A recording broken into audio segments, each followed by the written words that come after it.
arkadaşlar, bugün gördüğünüz gibi sizlerden birincisi slime yapacağız. Birinci malzememiz sabun. İkincisi tuz arkadaşlar. Bunu başka bir şey zannedebilirsiniz. Bu da tabak. Şimdi sabunumuzu alıyoruz. Tavanın içine sıkalım.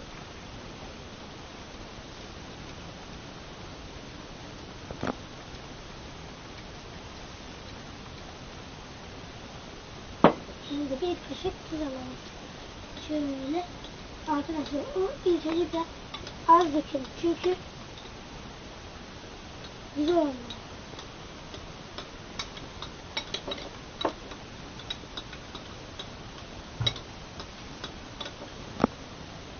Bakın arkadaşlar. Güzel böyle. Arkadaşlar aynı yumurta gidiyor. Benim. O şey... Arkadaşlar bu hata yüzünden özür dileriz. Anne kızdı bize. Bunu yıkıyoruz diye annemin haberi şu anda. Şimdi gözü bize yüzden kızdı. Bizden sonra kızardı. Şimdi arkadaşlar bu kıvamına geldi görüyorsunuz. Ama bu tam kıvamına geldi.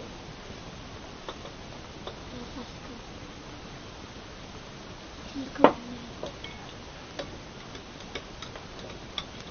Evet arkadaşlar. Bu kıvamına gelmiş. Tam da kıvamına gelmiş. Biraz tuz dökeceğiz. Kaşık böyle olduğu için böyle elimden dökülebilir.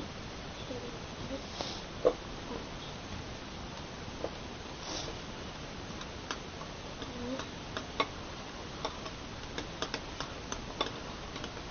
Arkadaşlar aynı yumurta sarısı gibi oldu. Yumurtayı kırıyoruz da böyle oluyor ya. İşte aynı onun gibi oluyor.